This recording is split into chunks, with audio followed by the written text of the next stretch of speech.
Wa syukurullah, senantiasa kita panjatkan puji dan syukur kehadirat Allah Subhanahu wa taala atas segala karunia yang telah diberikan kepada kita.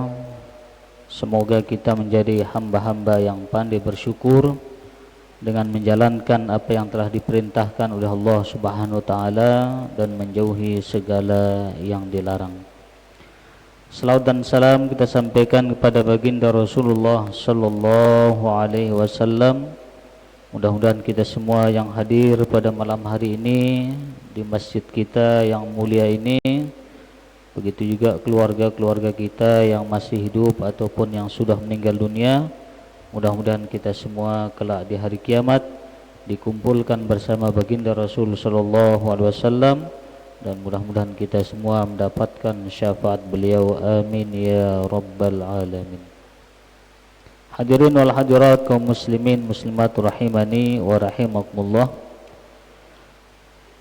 Insyaallah pada malam hari ini kita kembali melanjutkan perkara-perkara yang disunnahkan oleh baginda Rasul sallallahu alaihi wasallam, yaitu sunnah sebelum sholat. Karena sunnah-sunnah sholat itu secara garis besar ya, dibagi menjadi 3 seperti pembahasan yang lalu. Ada sunnah sebelum sholat, sunnah ketika sholat, dan sunnah setelah sholat. Namun sebelum kita lanjutkan, yang ingin menginformasikan atas nama pengurus Masjid Besar Taqwa Nasabah terkait rencana kita untuk pembangunan jeding jamaah laki yang semulanya kita rencanakan ya Januari tahun 2025, tetapi setelah mengadakan rapat dengan pihak pemerintah desa, 2 kepala desa, para kawil, tokoh agama, tokoh masyarakat, pengurus masjid, remaja masjid, bahwa menyepakati pembangunan jeding ini akan dimulai dari awal, dari dasar. Karena kalau hanya rehab ya, informasi dari bagian pembangunan, kalau kita hanya rehab ini karena tempatnya di tanah uruk, jadi kekuatannya sangat kurang, sehingga harus total dari awal dicari tanah yang memang dasar, yang dulu. Nah, menimbang hal itu sehingga perlu waktu yang panjang dan juga perlu biaya yang cukup besar. Pertimbangan Ramadan tinggal sebentar, sementara jeding ini sangat dibutuhkan, sehingga mengambil kesimpulan kemungkinan kita akan mulai setelah ya Ramadan, setelah Lebaran, supaya jamaah tidak terganggu ibadahnya nanti ketika pas Ramadan. Nah, karena 2 alasan tadi, harus dimulai dari dasar ya, artinya total kita akan bangun, kemudian butuh biaya yang lumayan besar. Sehingga sambil kita mengumpulkan dana, mempersiapkan segala sesuatunya juga untuk Ramadan ini, jadi kita tunda sampai selesai Ramadan. Insyaallah mudah-mudahan dana untuk pembangunan jeding ini bisa kumpul dalam waktu dekat insyaallah. Selanjutnya kita lanjutkan tentang azan. Azan ini secara fungsi ada 2, secara fungsi pokok. Pertama, memberitahukan waktu telah tiba. Nah, kalau dulu ya, yang jadi muazin itu orang yang betul-betul tahu waktu. Kan lah aja nara jam kan? Nara jam, ya nara radio, nara apa-apa. Jadi orang yang muazzin itu adalah orang yang betul-betul tahu kapan waktu itu sudah tiba. Karena yang namanya azan itu hak dari muazin. Kapan dia azan, kapan tidak, dia yang berhak. Karena dia yang tahu waktu. Nah, dulu begitu. Kalau sekarang kan sudah canggih. Artinya sudah ada waktu isya sudah ada, waktu subuh juga sudah ada. Nah, kalau dulu memang belum ada jam. Sehingga orang-orang yang azan itu betul-betul yang paham tentang waktu, tidak sembarangan yang namanya muazin. Karena tujuan utama ya dari azan itu ada dua. Pertama, memberitahukan bahwa masuk waktu. Kedua, sekaligus mengundang kaum muslimin ya ataupun kaum muslimat untuk bisa hadir sholat di tempat azan dikumandangkan, baik di masjid ataupun di musola. Itu tujuan utamanya. Tapi dalam Islam azan itu ternyata bukan hanya untuk itu, bukan hanya untuk masalah waktu telah tiba atau mengundang kaum muslimin muslimat untuk datang menunaikan ibadah sholat. Ketika anak baru lahir juga diazankan dalam agama. Anak yang baru lahir ya, diazankan di telinga sebelah kanan, kemudian diiqomahkan di telinga sebelah kiri. Diazankan di sebelah kanan, diiqomahkan di sebelah kiri. Ditambah lagi oleh ulama ya, kata ulama kalau kita ingin anak ini biar dia tidak nakal ya, setelah diazankan, diiqomahkan di telinga kanan dibaca ya surat misalnya qul huwallahu ahad, menguatkan tauhidnya. Kemudian di telinga kirinya bacakan inna anzalnahu fi lailatul qadar, nah, supaya dia betul-betul terjaga. Nah, itu tajribah dari ulama. Anak yang baru lahir diazankan juga, diperintahkan. Kemudian orang yang meninggal di kuburnya juga diazankan ya. Mengkiaskan kalau dia lahir saja diazankan, maka meninggalnya juga diazankan, artinya dikubur itu. Kemudian kalau angin sedang ribut juga dianjurkan azan, dianjurkan untuk azan. Nah, yang menjadi tradisi kita entah ini menggunakan kias atau tradisi, ketika membangun rumah juga diazankan. Yang tanya tokoh kita, apa dasarnya mengazankan rumah itu? Ya, salah satunya adalah mengusir jin.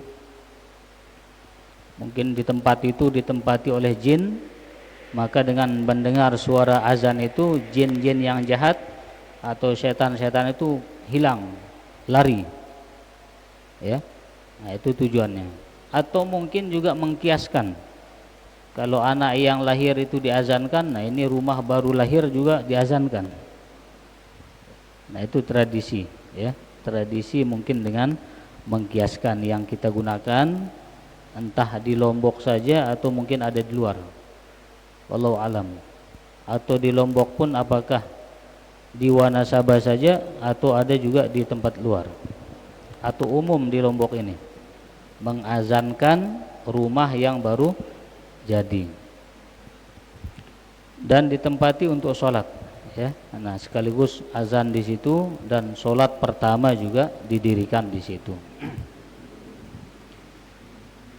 Nah, itu diantara ya fungsi lain daripada azan ini. Tapi kita akan fokus kepada pembahasan azan untuk sholat.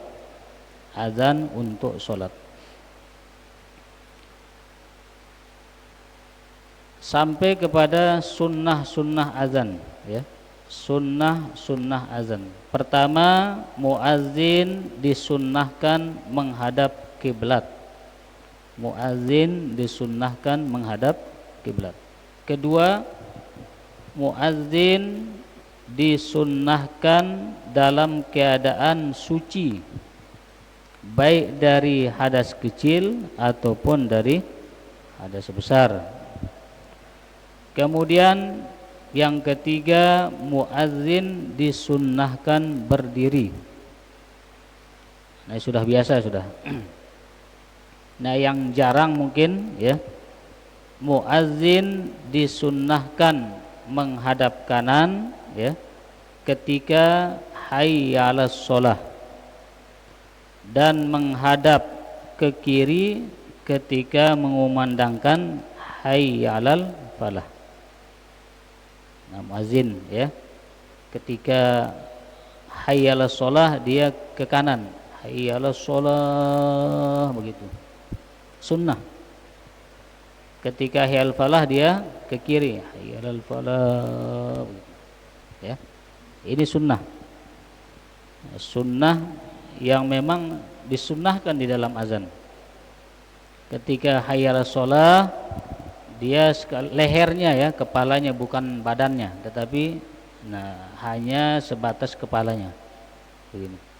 Badannya tetap menghadap kiblat, tapi lehernya hayya 'alas shalah ya. Nah, sunnah.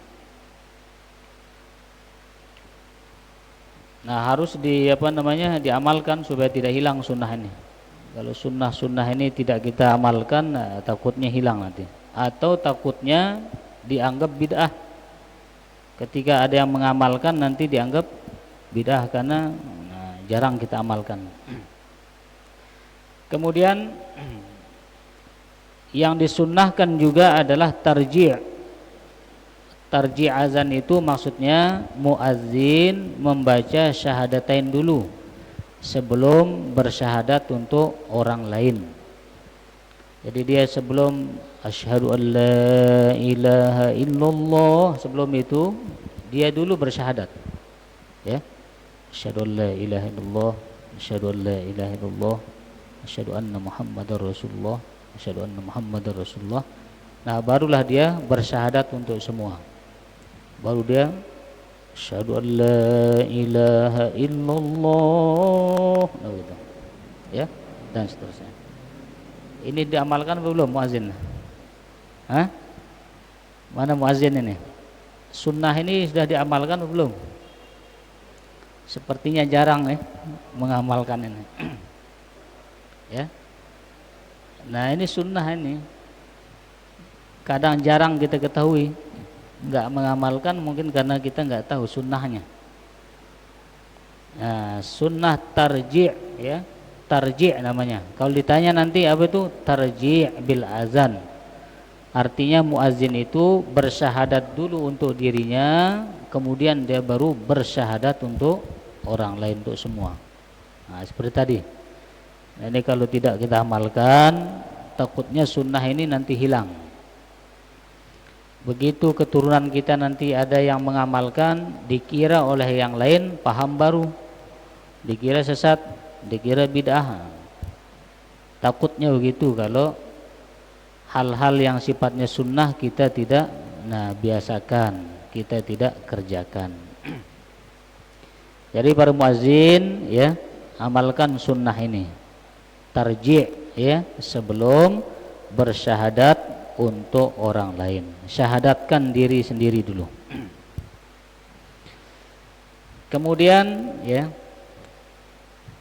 khusus di sholat subuh disunnahkan taswib. Namanya taswib. Apa taswib itu? Nah, setelah hayyalal shalah ya, hayyalal falah, dia mengatakan as-salatu khairum minan naum. Itu namanya apa? Taswib. Sunnah. Ya. Itu khusus di subuh. Karena dulu sejarahnya ya, ketika Bilal azan, Nabi pada waktu itu kelihatannya agak kelelahan, ya, tidak terbangun. Sehingga Sayyidah Aisyah menginformasikan bahwa Nabi sepertinya kelelahan.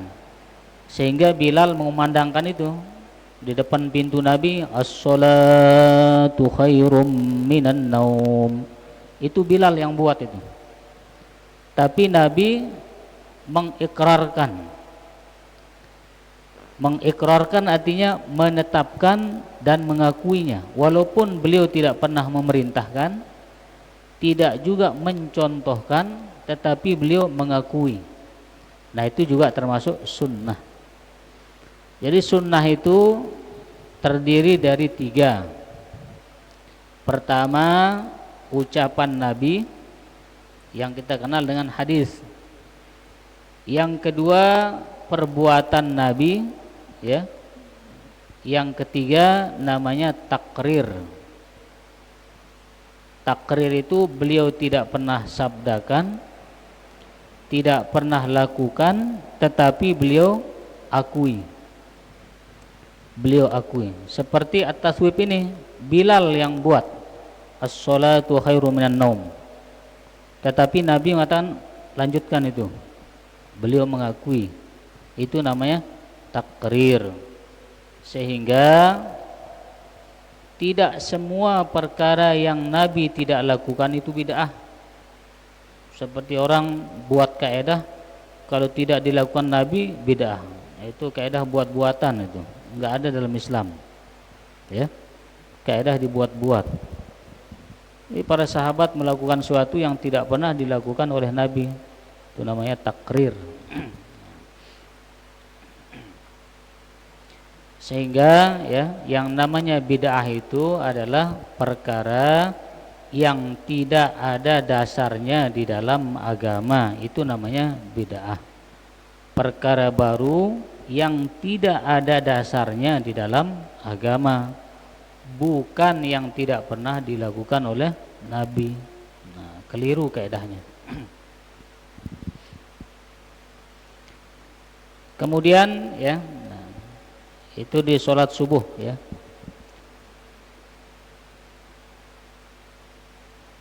Yusannu ayu adzina li sholati subhi adzanan qabla dukhulil waqti wa adzanan 'inda dukhulil waqti. Disunnahkan juga ya, pada subuh itu azan 2 kali. Ini dalam mazhab kita, mazhab Syafi'i. Khusus ya, azan subuh itu disunnahkan 2 kali. Pertama sebelum masuk waktu, kedua setelah masuk waktu. Ini sunnah dalam mazhab Syafi'i, bukan ajaran Wahabi. Ya. Tapi kalau kita enggak baca dikira ini Wahabi nih. Jadi 1 jam misalnya sebelum subuh disunnahkan azan. Mungkin ada yang mau buka sahur, ada yang mau tahajud, ya. Itu azan pertama. Biasanya azan pertama itu Bilal kalau dulu. Yang azan pertama itu maksudnya azan sebelum masuk waktu subuh. Ya. Azan sebelum masuk waktu subuh, misalnya 1 jam. Kalau misalnya subuh jam 5, ya azannya jam 4. Untuk membangunkan orang yang mau tahajud atau yang mau puasa sunnah, ya, yang mau sahur. Nah, ini kalau diamalkan gimana di masjid? Hah? Enggak dibilang Wahabi nanti? Kalau diamalkan ini azan 2 kali ini sunnah, ini mazhab Syafi'i, ya. Kira-kira Masjid At-Taqwa sanggup mengamalkan apa enggak? Hah? Nanti pengurus bilang pengurus sudah jadi Wahabi semua. Hah? Nah, ini bukan perkara Wahabi atau tidak, tapi ini sunnah, ya. Sunnah di dalam mazhab Syafi'i. Dalam mazhab Syafi'i bahwa azan subuh itu dua, ya, sebelum masuk waktu dan setelah masuk waktu. Sehingga muazzin Nabi itu dua. Kalau yang azan sebelum subuh itu misalnya jam 4 atau jam 3 itu Bilal yang azan dulu. Nah, kalau Bilal yang azan, orang disuruh makan sahur sampai azan kedua, yaitu siapa? Ibnu Ummi Maktum. Kalau itu sudah azan masuk waktu subuh. Jadi membedakan dulu apakah ini azan pertama atau azan kedua. Lihat, kalau Bilal yang azan, oh berarti belum masuk waktu subuh, berarti masih azan pertama. Yang mau sahur silahkan, yang mau tahajud silahkan. Tapi kalau sudah Ummi, ya, Ibnu Ummi Maktum yang azan, berarti itu tandanya sudah masuk waktu subuh. Ya, ini khusus di sholat subuh. Nah, silahkan kalau mau diamalkan juga sudah dasarnya.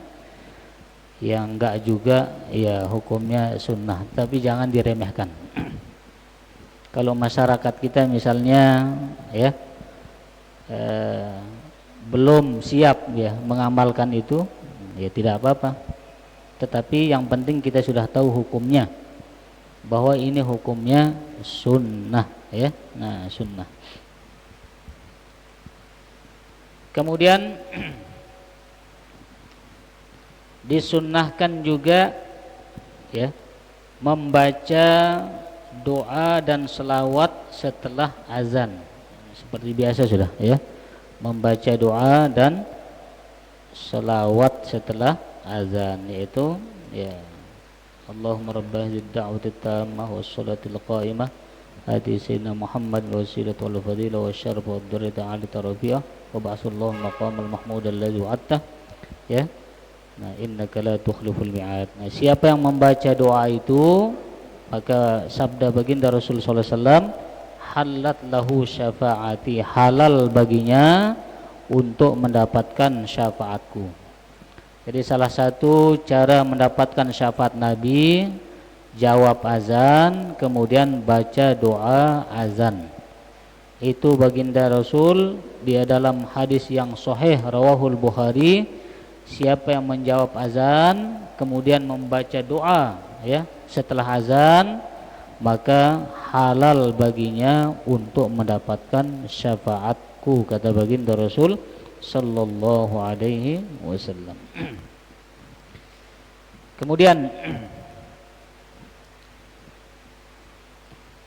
yukrahul adzan lil muhdis hadasan asghar wa ashaddu karahatan lil junub. Makruh orang yang azan itu sedang berhadas, ya, makruh, bahkan sangat makruh kalau muazin itu, ya, azan subuh belum mandi junub, ya, azan subuh belum mandi junub. Sangat makruh. Ya.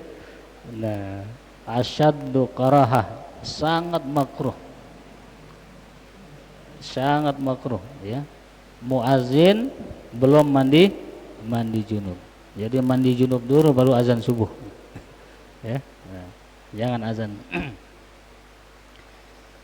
Nah, adapun untuk azan, ya, salat sunat, ya, ini yang azan salat sunat itu biasanya menggunakan lafaz as-salatu jami'ah rahimakumullah. Itu azan salat sunat, ya, lafaz as-salatu jami'ah itu.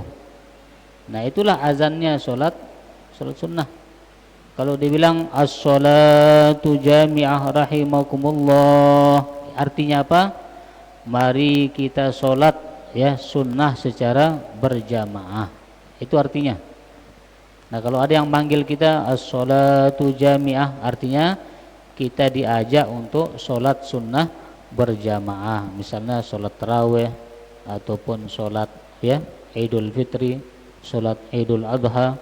Artinya sholat-sholat sunnah yang ingin dilaksanakan secara berjamaah, maka azannya sekaligus iqamatnya, panggilannya as-salatu jami'ah rahimakumullah. Artinya apa? mari kita sholat sunnah secara berjamaah, ya begitu. Jadi jangan digunakan ketika sholat wajib. Misalnya imam as-sholatu jami'ah rahimu, jangan digunakan, ya, karena artinya mari kita sholat sunat berjamaah. Misalnya sholat zuhur, imamnya mengatakan as-sholatu jami'ah rahimakumullah. Sholat zuhur sunnah apa wajib? Wajib. Nah, jangan digunakan itu untuk imam. Imam cukup aba-abanya sawu sufufakum fa inna taswiyatas sufuf min tamamis shalah. Luruskan saf. Nah, itu. Karena dengan lurusnya saf termasuk kesempurnaan sholat. Nah, itu aba-aba dari imam. Jadi imam jangan menggunakan as-sholatu jami'ah, ya, karena artinya mari kita sholat sunat berjamaah. Itu azan untuk sholat sunnah berjamaah. Nah, ini bagi imam-imam nih, ya, bagi para imam, kalau mimpin sholat wajib jangan menggunakan as-sholatu jami'ah, karena itu azan untuk mengumpulkan orang sholat sunnah berjamaah, ya. Nah, untuk sholat sunnah berjamaah ini perlu kita pahami, ya, perlu kita pahami. Kalau yang nggak paham kan nggak ada masalah, tapi kebetulan nanti ada makmum yang paham, takutnya tertawa begitu di belakang, ya, takutnya tertawa. Tapi kalau sama-sama nggak paham ya aman-aman saja, nggak ada masalah. Ya, nggak ada masalah. Tapi kebetulan nanti ada yang paham, ya paling senyum-senyum begitu saja lah, nggak menyalahkan, cuma paling senyum-senyum saja. Nah, maka kita perlu mengaji, ya, kapan kita menggunakan as-sholatu jami'ah, ya, kapan tidak. Kalau sholat sunnah silahkan manggil orang untuk sholat sunat, ya, berjamaah, pakai itu as-sholatu jami'ah rahimakumullah, ya. Nah, begitu. Nanti di Idul Fitri itu dipakai, ya, atau ditambah dengan as-sholatu apa? As-sholatul apa dipakai? Sholatul jami'ah Idul Fitri gitu ya. Nah, ditambahkan dengan Idul Fitri atau Idul Adha dan yang lainnya. Yang jelas kalau ingin memanggil orang untuk sholat sunnah berjamaah, pakai azannya sekaligus iqamahnya as-sholatu jami'ah rahimakumullah. Kemudian, ya, kita masuk kepada iqamah. Syarat daripada iqamah sama dengan syarat daripada azan. Hukumnya juga sama, ya. Syaratnya juga sama. Bedanya kalau azan, ya, tidak disunnahkan bagi perempuan azan, walaupun mereka sholat sama-sama perempuan. Tapi kalau iqamah, ya, itu mereka disunnahkan jamaah perempuan. Misalnya mereka buat jamaah khusus perempuan, ya mereka iqamah saja, enggak usah azan. Mereka disunnahkan untuk iqamah saja. Kemudian azan, ya, kalau kita ingin sholat jama', misalnya menjama' zuhur dengan asar, sunnahnya azan sekali, kemudian qomatnya setiap sholat itu, sholat zuhur qomat, mau lagi sholat asar qomat. Jadi azannya sekali. Kalau ingin misalnya melaksanakan sholat lebih dari satu, misalnya jama' atau misalnya mengqada banyak, ya, berapa sholat yang mau diqada, ya udah setiap mau sholat itu qomat sunnah, setiap mau sholat qomat sunnah. Tapi azannya cukup sekali. Jangan setiap mau sholat azan lagi, mau sholat azan lagi. Nah, jadi azannya cukup satu kali. Nah, iqomahnya yang setiap mau melaksanakan sholat. Misalnya dalam satu waktu ingin menjamak sholat. Ini juga perlu kita ketahui. Kemudian ketika muazzin, ya, yang azan itu dia qomat, sunnahnya itu yang azan dia yang qomat sunnah.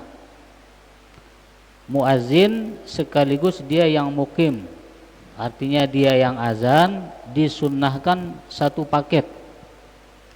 Disunnahkan satu paket muazin sekaligus dia yang iqomah, itu sunnahnya, ya.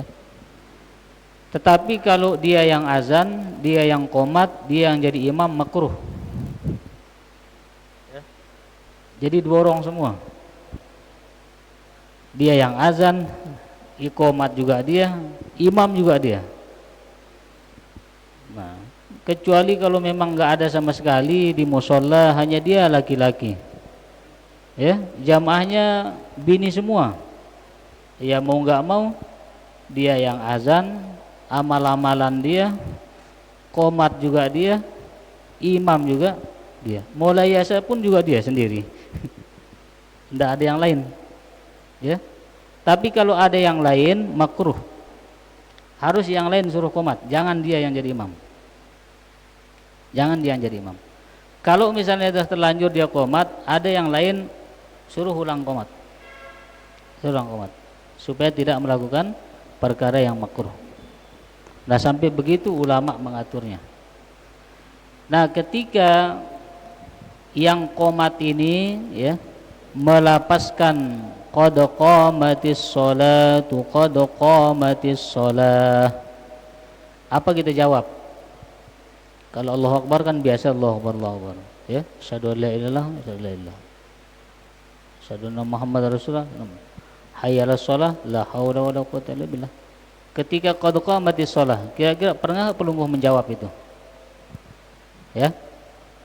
Ketika muazin yang qomat itu mengatakan qad qamatis sholatu, qad qamatis shalah. Nah, di sini kalau kita wasol, barisnya itu dibaca. Ketika kita menyambung lapas itu, jadi barisnya dibaca. Jangan disukunkan kalau menyambung.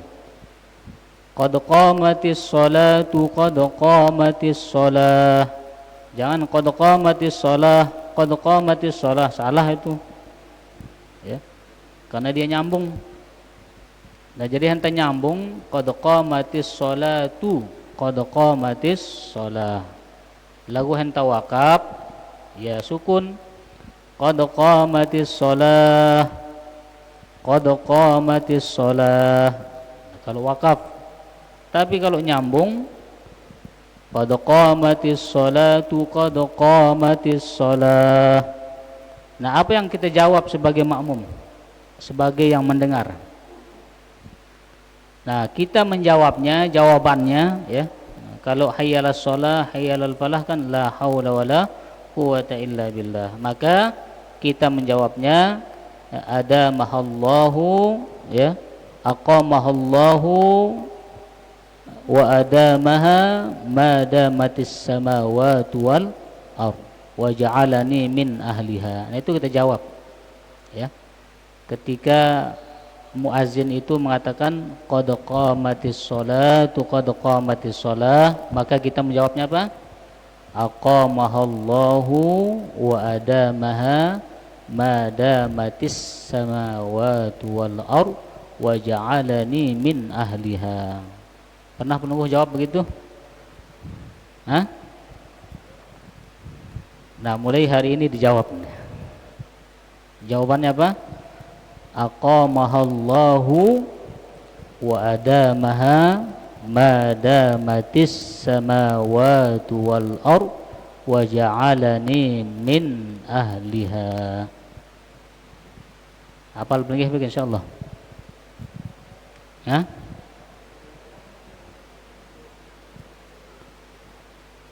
Kira-kira bu pelingih hafal ke? Karengah kali.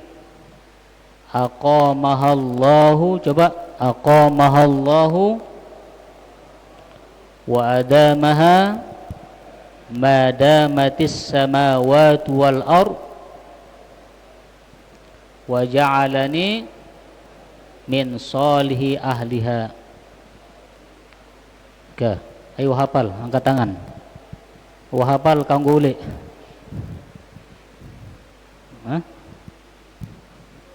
Ini sunnahnya untuk menjawab qad qamatis shalah. Coba diumumkan dulu azan.